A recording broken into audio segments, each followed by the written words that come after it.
Selle andmeanalüüsi asjas ma tahaks veel ühte asja mainida, mis siin hiljuti ka tuli, enne ei olnud seda.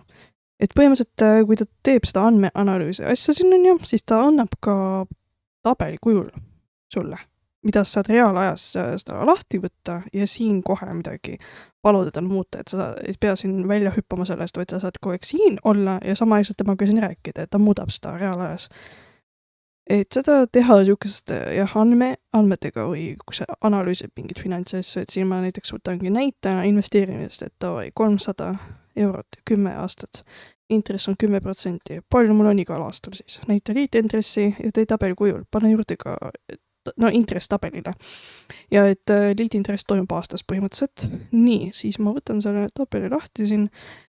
Vaatan, kõik on tore, ma saan talle midagi siin küsida, mis ta võiks teha iga selle veeruga, aga ma ütlen talle lihtsalt, et pane juurde see inflatsioon ka 3% aastas. Nii, nüüd ta uuendab seda tabelit ja ma ei peagi siin tabelist välja hüppama. See kohe tuleb siia, kui ta teeb selle ära. Nii, kus ta on? Kogu summa inflatsiooniga ja inflatsioonita, okei. Natuke naljakalt nüüd siin pani, ma oleks pidanud paremini sõnastama.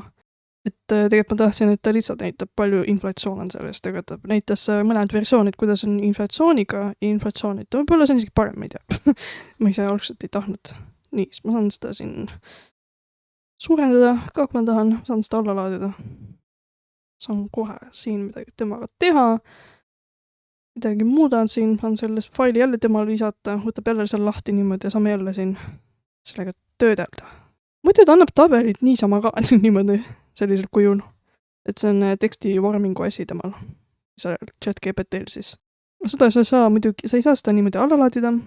Ongi, et kui sa seda kopeerid näiteks endale kuskile, siis ta lihtsalt paneb niimoodi jutti, et see tabel kaasa ei tule.